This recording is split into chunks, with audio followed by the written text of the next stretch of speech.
ஹலோங்க. நம்ம கம்பெனியில் ஒர்க் பண்ணுற ஒரு அண்ணன் 3 வருஷம் கழிச்சு வெக்கேஷன் போகிறாங்க. அவங்களுக்கு பர்ச்சேஸ் பண்ண தான் வந்திருக்கோம். இந்த வீடியோ ஃபுல்லாக பாருங்கள். எந்த சென்டர்னு சொன்னால் ப்ரொமோஷன் ஆயிரும், வேணாம். ஃபர்ஸ்ட் செக்ஷனே உமன் செக்ஷன் தான். ராஜுண்ணா யாருக்கு? ஒய்ஃபுக்கு தான். ஃபேஸில் சிரிப்பை பார்த்தாவே தெரில. செகண்ட் வந்து கிட்ஸுக்கு. கிட்ஸ் செக்ஷனில் ப்ளீஸ் டோன்ட் ஓப்பன் போட்டிருக்காங்க. ஆனால் நம்ம அண்ணன் ஓப்பன் பண்ணி பார்த்துட்டே இருக்கார். இது ஃபுல்லாக பர்ச்சேஸ் பண்ணி ஒரு இடத்துல வச்சுருந்தோம். ஆனால் இதை டிஸ்மேண்டில் பண்ணிட்டாங்க. இதை போய் தேடி கண்டுபிடிச்சி வரதுக்கே ஒரு வழியாகிருச்சு. ரொம்ப ஒஸ்ட்டாயிருச்சு. இன்னும் என்னென்னா எடுத்துகிட்ருக்க? லாஸ்ட்டாக நம்ம ஃபைனல் பாரம்பரியமான கோடாலி தைலம் இதோட ஃபினிஷ் பண்ணிக்கலாம்னு நினைக்கிறேன்.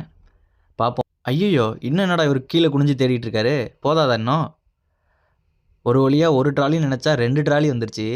சுற்றி பார்த்தா ஃபுல்லாக கூட்டம். ஆஹா, ஏற்கனவே மணி 10:20 நைட்டு. சரி, பில்லு போட்டு முடிக்கிறப்ப அண்ணனோட ஃபேஸே போயிருச்சு. 1500 கிராம்ஸு. ஆனால் சிரிப்பு மட்டும் போகவே இல்லை.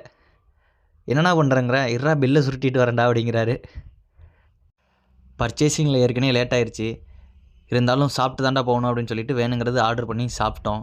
சாப்பிட்டுட்டு டைம் பார்த்தா மணி 11. சரி அப்படின்னு சொல்லிட்டு அவருக்கு ஒரு டாக்ஸியெல்லாம் பிடிச்சி அங்கேருந்து ஏற்றி விட்டு நம்ம ரூம் போனால் நமக்கு 12 மணி ஆயிடுச்சு. அவர் இன்னும் ஒரு மணி நேரம் கழிச்சு தான்